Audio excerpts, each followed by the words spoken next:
Hi everyone, we are David and Janet James, and we got married in the headquarters Deeper Life, New Jersey church on August 6th, 2016. And we're going to share, some questions before and on how we met and briefly share our testimony, our fears and frustrations before we met and our testimony. Okay, so I'll go first. So fears, frustration, and faith. I think there are quite a few fears that I, as a single person moving towards marriage, had, and one of them is the fear of ever finding the right person, if there was the right person there for me. The fear of being faithful in marriage. I kind of see a lot of unfaithfulness in marriage. A lot of pastors being unfaithful to their wife, and what hope do I have as a young Christian? So the fear of fruitfulness in marriage. Would I have a child in marriage? The fear of being divorced. You hear a lot of pastors divorcing each other and divorcing their wives and things of that sort, and so the fear of maintaining longevity in the marriage, and the fear of parental approval. I had the experience in the sense that, it took a while for my spouse, my wife's mother to come to the understanding that David was meant for Janet. So I think those are the sort of fears that I had. And I believe that faith in God really was the key for me, because I believe that God had a plan for me. Jeremiah 29:11, that's the word God has given me. I believe that God gives good gifts to His children. And it's whatever we ask of Him that we receive. I believe that it's God's interest to invest in godly marriages to propagate His kingdom all over the world. I believe that it's just good to have faith in God, and I continue to have faith in God for my better half. Yeah, I think my fears, frustrations, if any, was really before I knew the Lord. Before I knew the Lord, my projection of marriage was heavily consumed by, media, social media, love movies, Disney characters. Thankfully, I feel like we're blessed to be in a church of a certain upbringing and culture that gives us healthy views of marriages within Christendom. A lot of the parents that we see in our churches have been married for a long time, and they exhibit 1 Corinthians consistent love, whether they're separated for immigration issues or the latter for work.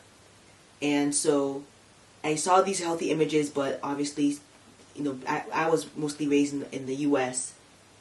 and the movies and the media heavily consumed. So I think my fears my fears were heavily before I came into the Lord, and I did that by constantly picking the wrong mates. But when I became born again, my fear and frustration were greatly reduced by just having Christian mentors, sisters in the Lord, who encouraged me to know what I wanted in a spouse, pray, and really meditate on verses like Deuteronomy 7:9, that God is faithful to those that serve Him. It's a myth that, being married, getting God's will is like something that you get for being a good Christian. Actually, as the more you serve God, He will add on to you, whether marriage, schooling, degrees, money. It's a gift. It's a blessing. Signs will follow your faith. So I want to talk about how we met briefly. So we'll just do it from my husband's perspective and my perspective. Yeah, believe it or not, we met on Facebook. I actively sought for a spouse. I prayed, and the Lord led me to do extensive research. And I sort of prayed, and I knew that around me there wasn't anyone for me, in the sense that the vision that God had given me in terms of the wife that I had to have was someone who should